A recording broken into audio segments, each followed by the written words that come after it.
Hello everyone, welcome back to my YouTube channel. कैसे हैं आप सभी। तो देखो, हम लोग इस वीडियो में इंडियन पॉलिटी को आगे कंटिन्यू करते हैं।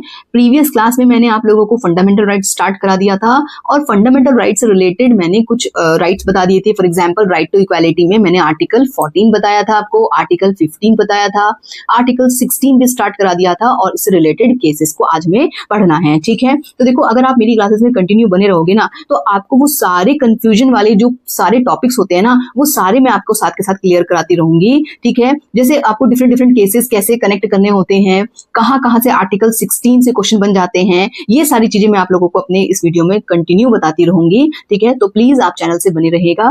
ठीक है, तो चलो स्टार्ट करते हैं हम इंपॉर्टेंट केस को। देखो, मैंने आर्टिकल 15 से रिलेटेड भी कुछ केसेस बताए थे, मैंने आर्टिकल 14 से रिलेटेड डॉक्ट्रिन्स बताई थी। जब सिंपली आप आर्टिकल 14 को पढ़ोगे ना, तो वहां पे स्टेटमेंट वाइज दिया होता है, बेयर एक्ट भी पढ़ोगे ना आप, स्टेटमेंट दिया होता है, वहां से चीजें निकालना और कैसे वहां से क्वेश्चंस बनते हैं, तो ये एक नजर में आप लोगों को मतलब बहुत ज्यादा कंफ्यूजन हो जाता है। ठीक है, तो चलो, तो हम लोग आज पढ़ते हैं आर्टिकल 16 से रिलेटेड केस को मैं बताऊंगी। तो यहाँ पर सबसे पहला केस आता है M.R. Balaji versus state of Mysuru का केस। ठीक है, तो मैं अगर आप लोगों को क्विक रिवीजन दूं, आर्टिकल 16 क्या कह रहा था, सरकार पब्लिक पोस्ट में, सरकारी नौकरियों में एम्प्लॉयमेंट हो चाहे अपॉइंटमेंट हो, किसी भी तरीके का कोई भेदभाव नहीं करेगी और उसके लिए कॉन्स्टिट्यूशन ने हमें कुछ ग्राउंड्स दिए गए थे। तो बेसिकली वो कितने ग्राउंड्स थे? 7 ग्राउंड्स थे, जिसमें से 5 ग्राउंड्स तो हमने आर्टिकल 15 में ही पढ़े हैं, 2 और ग्राउंड्स इसमें ऐड हो जाते हैं, जिसे कहा जाता है डिसेंट, मूल वंश, और होता है हमारे पास रेजिडेंस। ठीक है, मूल निवास। तो यहां पर 7 ग्राउंड्स हैं जिसके आधार पर स्टेट कोई डिस्क्रिमिनेशन नहीं करेगा। M.R. Balaji versus state of Mysuru का केस है, 1963 का केस है। तो यहाँ पर कर्नाटका सरकार, जो मैसूरू के नाम से जानी जाती थी पहले, ठीक है, उन्होंने 68% रिजर्वेशन प्रोवाइड किया था अपनी बैकवर्ड क्लासेस को। ठीक है, तो यहाँ पर जनरल कैटेगरीज के लिए कितनी सीट बच रही थी? Only 32% seats. तो यहाँ पर एक केस बन जाता है कि भाई, यहाँ सबसे पहला तो क्या था कि रिजर्वेशन शुड नॉट एक्सीड 50%, 50% से ज्यादा रिजर्वेशन नहीं दिया जाना चाहिए, जबकि 68% रिजर्वेशन दे रहा था, जो कि बहुत ज्यादा था।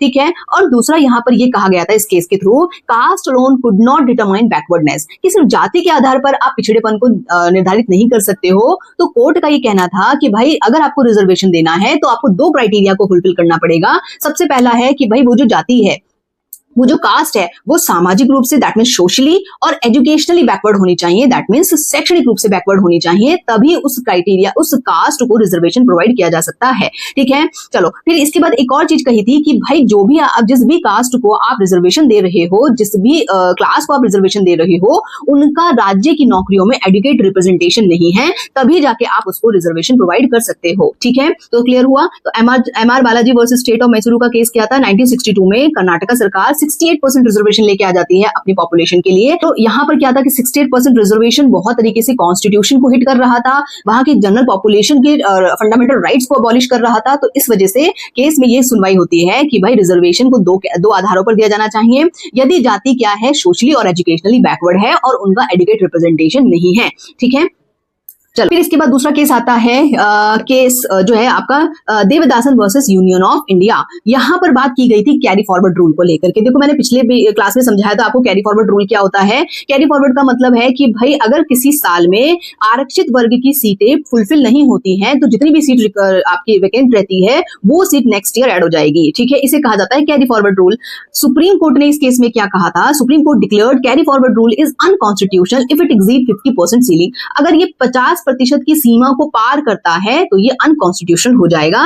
लेकिन हमारी पार्लियामेंट क्या है, हमेशा से जब भी कभी सुप्रीम कोर्ट फंडामेंटल राइट्स को बचाने की कोशिश करती है, तो पार्लियामेंट नया अमेंडमेंट लेके आ जाती है। और इसी तरीके से पार्लियामेंट ने आर्टिकल 16 में एक नया क्लॉज जोड़ दिया था, आर्टिकल 4B ऐड कर दिया था, जिसके थ्रू क्या कहा गया कि कैरी फॉरवर्ड रूल पॉसिबल है, कैरी फॉरवर्ड रूल कॉन्स्टिट्यूशनल है। ठीक है, चलो, फिर एक केस आता है, सबसे इंपॉर्टेंट केस आता है, जिसे कहा जाता है Indira Sohane versus Union of India. ठीक है, तो सबसे इंपॉर्टेंट केस आ जाता है इसके बाद Indira Sohane versus Union of India. ये केस मंडल कमीशन के नाम से भी जाना जाता है। ठीक है, खास तौर पर ये जो केस है, ये ओबीसी रिजर्वेशन की बात कर रहा है। तो इस केस में सुप्रीम कोर्ट का ये कहना था कि भाई, 27% reservation for socially and educationally backward classes is valid. अगर आप ओबीसी के लिए 27% आरक्षण दे रहे हैं, तो ये वैलिड है, ठीक है, कॉन्स्टिट्यूशनल है। This reservation is only for appointment not promotion. यहां पर एक इंपॉर्टेंट बात कही थी कि भाई, ये जो रिजर्वेशन होना चाहिए, 27% आप दे रहे हो ओबीसी को रिजर्वेशन, ठीक है, ये सिर्फ और सिर्फ अपॉइंटमेंट लेवल पर होना चाहिए, एंट्री लेवल पर होना चाहिए, ना कि प्रमोशन में। पदोन्नति में रिजर्वेशन की बात को सुप्रीम कोर्ट ने अनकॉन्स्टिट्यूशनल कह दिया, ठीक है। Reservation should be in limit of 50%। यहां पर एक और चीज निकल के आई थी कि भाई जो मैंने आपको बताया था 50% की क्राइटेरिया, यहां पर सुप्रीम कोर्ट ने इस चीज को बिल्कुल सपोर्ट किया है कि भाई 50% की सीमा रिजर्वेशन के द्वारा हिट नहीं होनी चाहिए। दैट मींस 50% से ज्यादा आप रिजर्वेशन नहीं दे सकते हो, ठीक है। तो यहां पर क्या आया था कि भाई फिर से आपका क्या है, क्योंकि जब भी कभी सुप्रीम कोर्ट फंडामेंटल राइट्स को सिक्योर करती है तो पार्लियामेंट एक नया अमेंडमेंट लेके आ जाती है, ठीक है। बट अगेंस्ट दिस जजमेंट, इस Indira Sawhney versus Union of India के जजमेंट के अगेंस्ट पार्लियामेंट एक अमेंडमेंट लेके आती है, ठीक है, amend article 16(4) and adds article 16(4)(b), ठीक है। इसमें क्या कर दिया जाता है, 4B को ऐड कर दिया जाता है।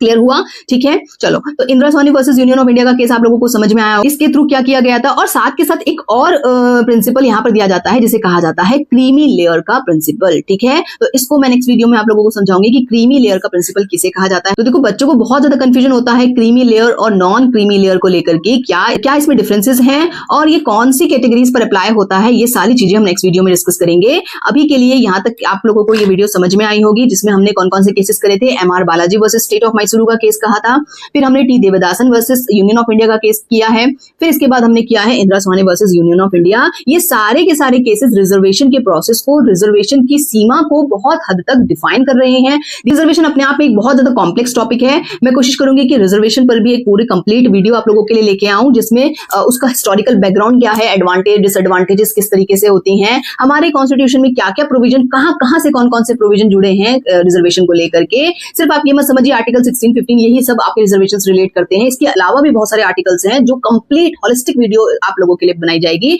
जिसमें आप लोग पूरी तरीके से समझ सकते हैं कि रिजर्वेशन का मतलब A to Z आप लोगों को समझा दूंगी मैं इस वीडियो में, ठीक है। तो चलो, आशा करती हूँ आपको वीडियो समझ में आई होगी। तो प्लीज चैनल को लाइक शेयर एंड सब्सक्राइब जरूर कीजिएगा। Thank you.